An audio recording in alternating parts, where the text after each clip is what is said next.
Life Squad 15, Life Squad 18, Fremont Fire, respond to the Hayes Avenue Bridge. Hayes Avenue Bridge, going to be for a train who hit numerous pedestrians. Your time now, 1927. As you probably know by now, a tragic train incident in Fremont this weekend resulting in the deaths of 3 people, including a 5-year-old girl, and a 14-month-old is fighting for her life in the hospital. Silver Barker joins us now more with details. She's been tracking this incident for us tonight. Silver, what else can you tell us?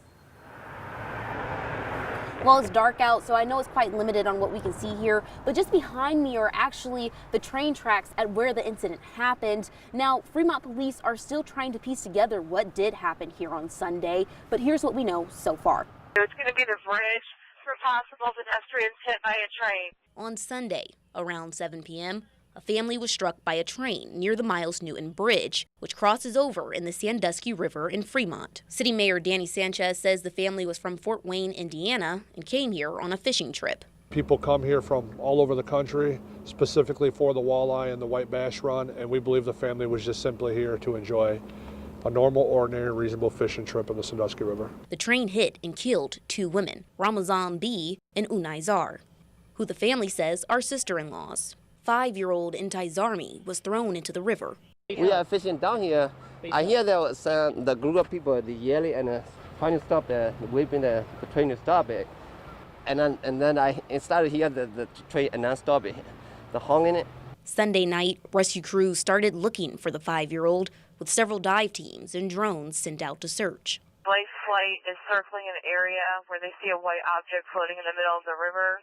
White object floating in the middle of the river per Life Flight. It wasn't until noon on Monday that the 5-year-old's body was found near that bridge. The body has been recovered. Again, we ask all of you and everyone to keep everyone in our community, specifically this family, in your thoughts and prayers. The 14-month-old Artie Carr was flown to Mercy Health St. Vincent Medical Center in critical condition. Mayor Sanchez says the bridge the family was on or near has clear no trespassing signs and was not designed for pedestrians. But authorities are still trying to figure out exactly what happened. Reporting in Fremont, Silver Barker, WTOL 11.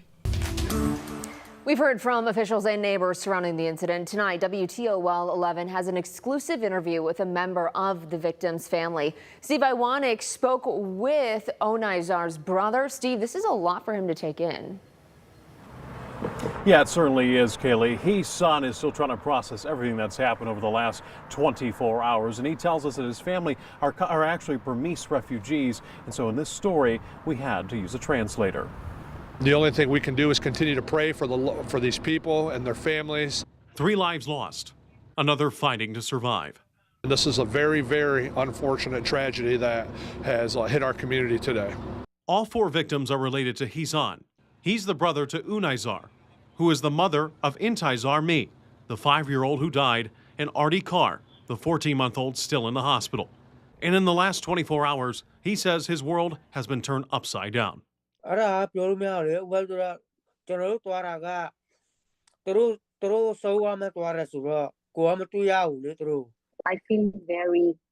sad, and he couldn't be able to see his sister's family and the dead body.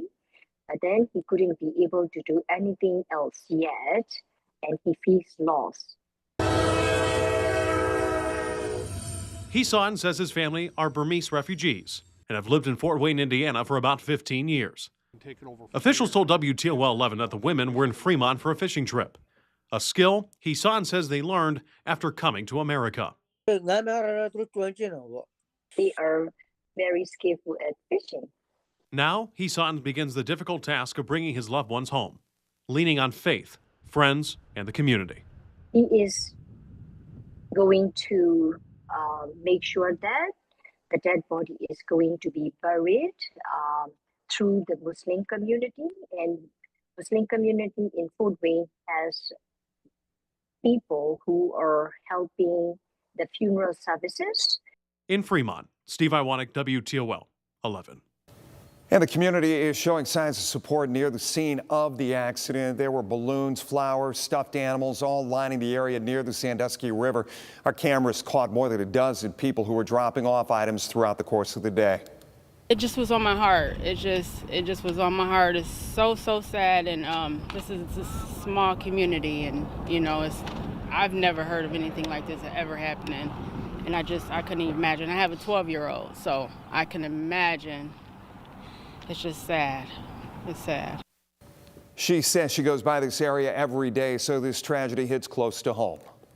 It was a Norfolk Southern train involved in the crash, and the company issued a statement saying, quote, "We are deeply saddened by this tragedy, and our hearts are with those affected, their loved ones, and the community during this difficult time. We are working closely with local authorities on their investigation," end quote. We also reached out to the Federal Railroad Administration, which is the agency that oversees railroad tracks and bridges. We're told illegal trespassing is the leading cause of rail-related deaths in the U.S. In 2024, 685 individuals were killed and another 627 were seriously hurt while walking on train tracks. In just Ohio, there were 15 deaths and 20 injuries last year. Fishing season is in full swing, and the safety around the water is key, especially if you are new to the area. Before you go fishing, the state recommends that you let somebody know where you will be and when you plan to return. A great practice, whether you're fishing or really doing any activity at all, it's always great to let somebody else know. So text your best friend, your mom, somebody like, "Hey, this is where we're going. We plan on being home at this time," and check in on us if we don't hear back from you. They also say you should check water conditions ahead of time, especially after heavy rains. And if you're fishing with kids, life jackets are a must, even if they are just standing near the water. You can watch this afternoon's full news conference on the crash on WTOL 11+. It is a free app download for your TV. We will continue to update you on air and online as we learn more.